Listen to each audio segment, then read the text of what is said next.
America যে কোনো মুহূর্তে ইরানে বড় ধরনের হামলা চালাতে পারে, যার মূল উদ্দেশ্য দেশটির বর্তমান সরকারকে ক্ষমতা থেকে সরিয়ে দেওয়া। ইসরায়েল এই পরিকল্পনায় সায় দিলেও সৌদি আরব ও আমিরাত তাদের আকাশপথ ব্যবহার করতে দেবে না বলে সাফ জানিয়ে দিয়েছে। অন্যদিকে ইরানও কড়া হুঁশিয়ারি দিয়ে বলেছে, হামলা হলে তারাও চুপ থাকবে না এবং দীর্ঘ যুদ্ধের জন্য তারা প্রস্তুত।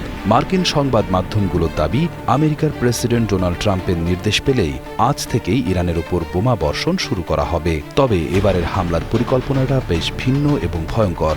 আমেরিকা এবং ইসরায়েলের আসল লক্ষ্য হল ইরানের শীর্ষ নেতাদের সরিয়ে দেওয়া বা সরকার পতন। একে বলা হচ্ছে রেজিম চেঞ্জ কৌশল।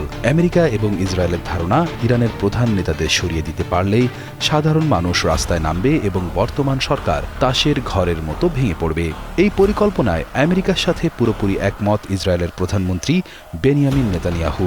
তিনি ট্রাম্পকে কথা দিয়েছেন, ইরানে নতুন সরকার বসাতে সব ধরনের সাহায্য করবেন। তবে আমেরিকার এই পরিকল্পনায় বড় বাধা হয়ে দাঁড়িয়েছে সৌদি আরব এবং সংযুক্ত আরব আমিরাত। তারা পরিষ্কার করে জানিয়ে দিয়েছে, ইরানের উপর হামলা চালাতে তারা নিজেদের আকাশ বা জলসীমা আমেরিকাকে ব্যবহার করতে দেবে না। এদিকে ইরানও বসে নেই, তারা আমেরিকাকে স্পষ্ট ভাষায় হুমকি দিয়ে রেখেছে। ইরানের সামরিক নেতারা বলছেন, আমেরিকা যদি মনে করে 2 ঘন্টা বোমা মেরে তারা যুদ্ধ শেষ করে দেবে, তবে তারা বোকার স্বর্গে বাস করছে। ইরানও পাল্টা জবাব দিতে প্রস্তুত এবং প্রয়োজনে তারা দীর্ঘস্থায়ী যুদ্ধের জন্য মাঠে নামবে।